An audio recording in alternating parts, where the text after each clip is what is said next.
창의 디자인 설계 1주차 3교시 수업을 시작하겠습니다. 생각의 도구, 이번 시간에는 형상화가 무엇인지 배워볼 텐데요. 형상화란 무엇일까요?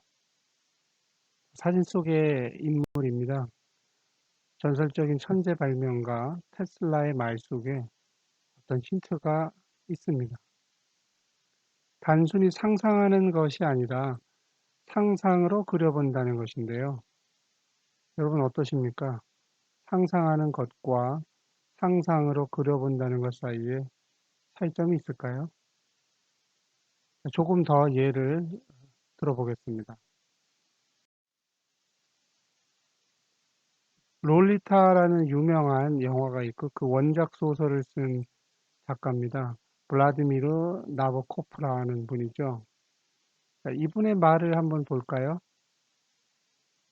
좋은 독자에 대한 얘기를 하고 있는데, 문자로 된 소설 속의 표현을 영화의 장면처럼 시각적으로 떠올린다라는 얘기입니다.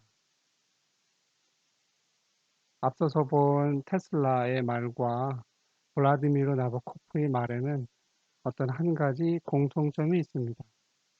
그 공통점이 뭘까요? 형상화겠죠. 머릿속으로 그려내는 것, 머릿속으로 떠올리는 것, 더 나아가 머릿속으로 보는 것, 이게 바로 형상화라고 합니다. 영화 감독들이 좋은 소설을 읽고 그것을 영화화하는 경우가 많이 있습니다. 미국 헐리우드에도 있고 우리나라에도 그런 경우가 많이 있고요. 그럴 때 보면 이건 제 이제 경험담입니다. 문자로 된 소설을 보는 순간 거기에 꽂히게 되면 이미 영화로 찍고 있다는 걸 알 수가 있습니다. 감독들이. 그래서 나중에는 진짜 영화로 찍게 되는 거죠. 영상 매체 또는 영화를 공부하는 여러분들은 어떠신가요? 머릿속으로 보는 경험, 이런 경험들이 있으신가요?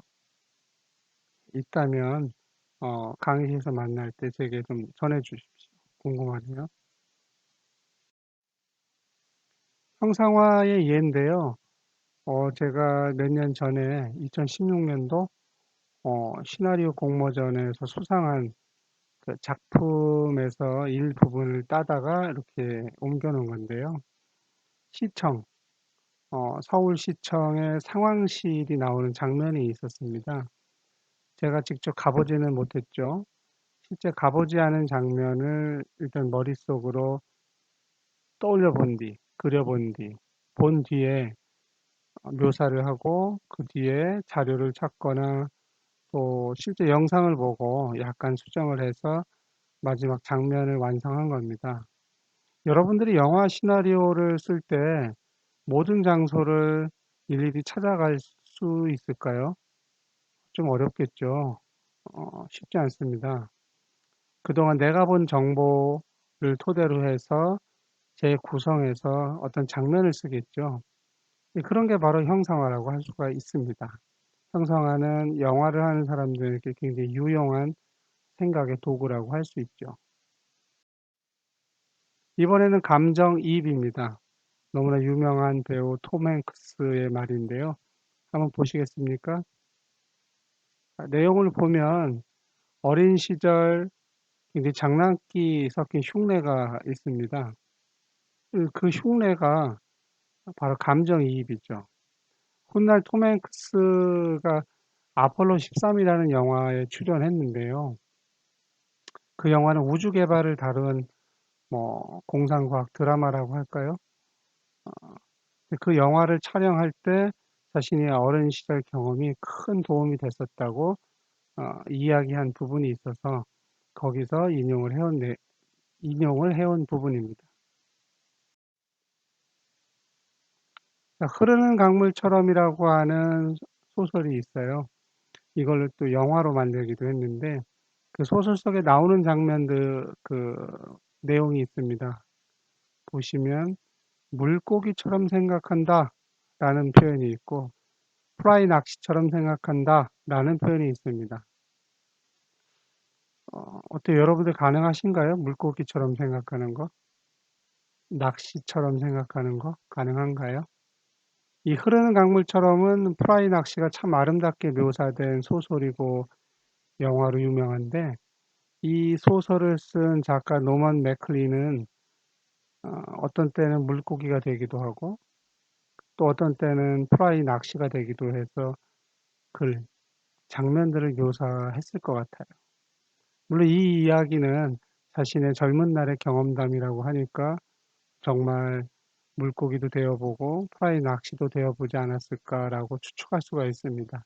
이런 게 바로 감정이입이라고 할 수가 있죠. 감정이입은 나라는 사람을 잊을 수 있어야 됩니다. 내가 아니고요. 그 대상 자체가 되어버릴 수 있어야 됩니다. 어때요? 가능할까요? 겨울왕국 1편이 유행했을 때 그 영화를 너무 좋아해서 아이들이 어, 주인공들이죠. 엘사하고 안나처럼 노래하고 그 장면을 따라 하는 걸 가까이서 본 적이 있었거든요. 그게 바로 완벽한 감정이입이죠. 어른들은 어렵지만 아이들은 가능합니다. 우리도 어린 시절에 좋은 영화, 재미난 영화를 보고 나면 따라하는 경험이 있죠. 비슷한 경험이 있을 겁니다. 그게 바로 감정이입입니다. 그런데 감정이입은 말처럼 쉽지는 않습니다. 수많은 반복적인 연습이 있어야지만이 가능하겠죠. 그러나 감정이입이 우리의 생각을 확장시켜주고 창의적인 생각을 길러주는 좋은 방법인 것만은 분명해 보입니다. 예를 들어 드릴게요. 지금 지도를 보시면 붉은색의 표시가 되어 있는데요. 이건 19세기 미국의 흑인 노예들이 자유를 찾아서 탈출하던 그 경로를 나타낸 겁니다.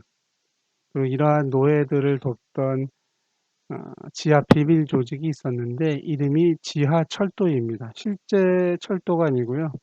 이름이 지하철도라는 거죠. 미국의 역사학자 앤서니 마이클 코엔이라는 분이 당시 흑인 노예의 어떤 삶, 그리고 자유를 찾아서 탈출하는 과정을 연구하기 위해 자신만의 독특한 방법을 사용했습니다.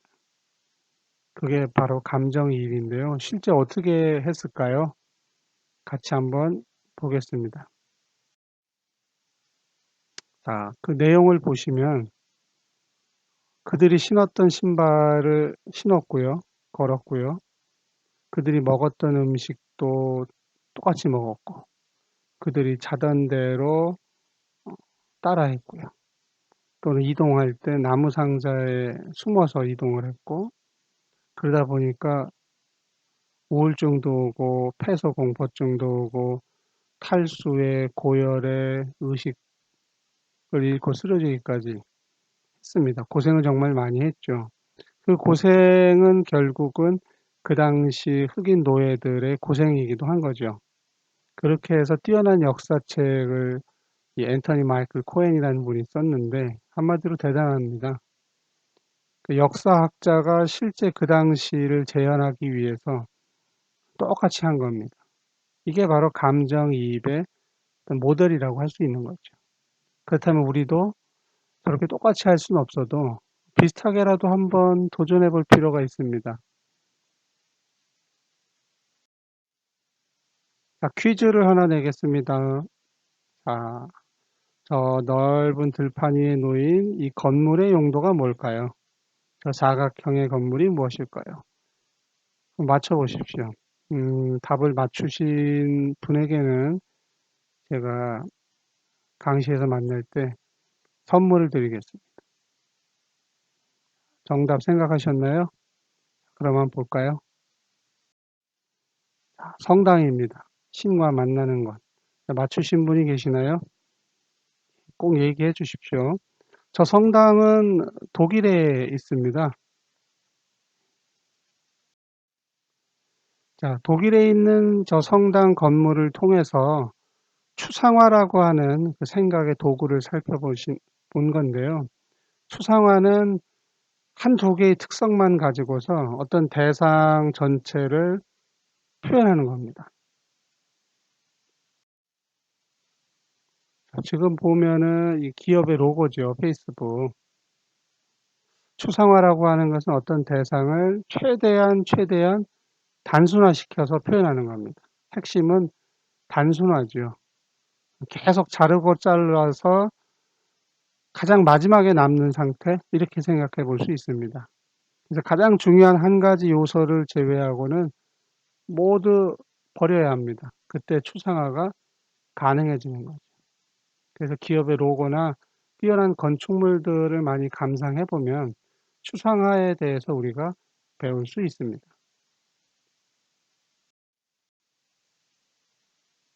모나리자까지 코로나 바이러스 때문에 마스크를 했네요. 황당한 일이죠. 과학자, 의학자, 심리학자들의 어떤 황당무계 기발하고 괴상한 실험에서 우리는 생각하는 방법, 창의적으로 생각하는 방법, 창의성을 배울 수가 있습니다.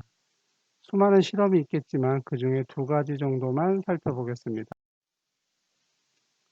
이탈리아의 과학자 지오바니 알디니의 실험입니다. 이 실험은 현대 사회에서는 할 수 없는 끔찍한 만행이죠.